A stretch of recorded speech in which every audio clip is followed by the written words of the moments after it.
that time of year. It was time for us as a family, actually as the majority of the community, to go to Jerusalem for Passover. Keep in mind, at 10 years old, Mom, Dad, we did this last year. I don't want to do this again. That only went on for so long until Father said, James, you're going. Enough. I learned my lesson earlier in the week. I didn't need to complain anymore. I wanted to be able to sit down again. So we take off. And we gather in this huge caravan of all of our friends and neighbors and all the other families in the area. There were hundreds of people that were going on this trek. And we get there, and we get right to the edge of town, and we're all set. And you know, all the kids, we're going to have all kinds of fun. Well, we get there, and Jesus, my big brother, proclaims, I'm not going to play with you this year. It's like, excuse me? He's better than the rest of us? No, I'm going into the temple. Whatever. So he takes off. Well, we spend the next couple of days playing, doing typical 10-year-old boy type stuff, and we're having a blast. You know, playing hide and seek in the market is a whole lot different than playing hide and seek at home. There are some great hiding places. Finally, it's time for us to go back. Celebrations, all of the festivities are done. So we start heading back to Nazareth. And we're going along at a pretty slow but steady pace. Now, I like spending time with Dad. He's my hero.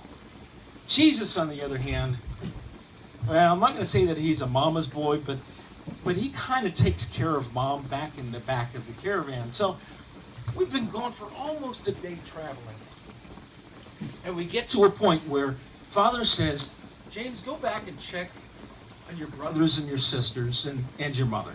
Okay, fine.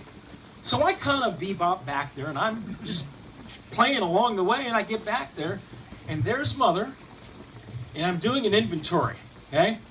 There's 1, 2, 3. There's Mother. There's 1, 2. Where's Jesus? I didn't see him along the way. He wasn't up with us. Oh no. Mother is going to freak out. She's going to blame me. I'm going to get a whoopin again for something I didn't have anything to do with. Oh my gosh, what am I going to do? It takes me about 30 minutes to finally get the courage up to go and tell Mother that Jesus is nowhere to be found. I finally walk over. I've got as much courage as I can. And Mother, where's Jesus? Well, he's up front with your father. You know that. No, he's not. I just came from there, and he wasn't with us. Well, he's along here somewhere. No, I didn't see him. And all of a sudden, exactly as I thought, she freaks out. She grabs my brothers and sisters and starts running towards the front. Jesus! Jesus!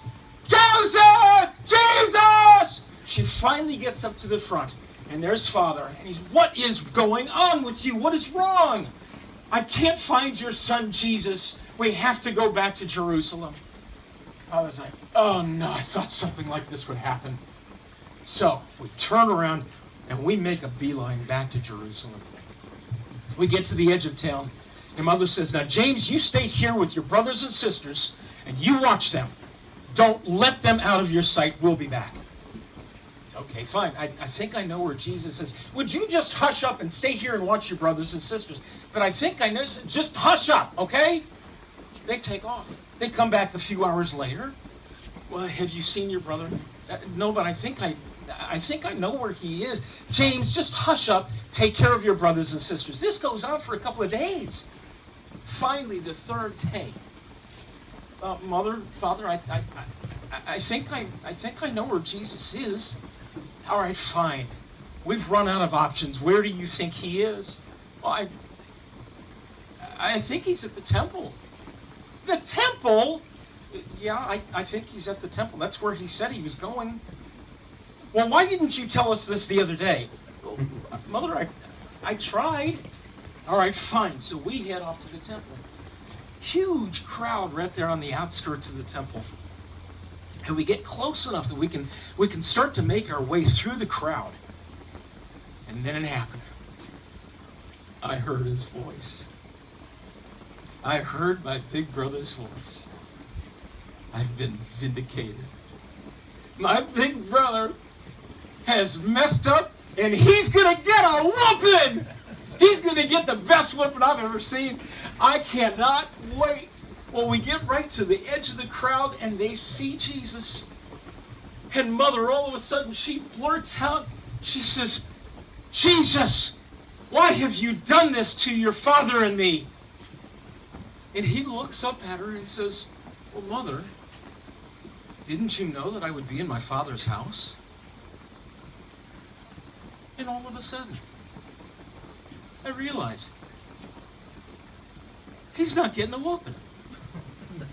He's not getting a whooping. He talked his way out of it again. There is no justice in this world. He is.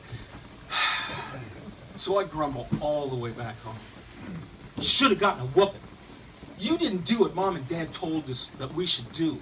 You should get a whooping. I'm going to tell them you should get a whooping.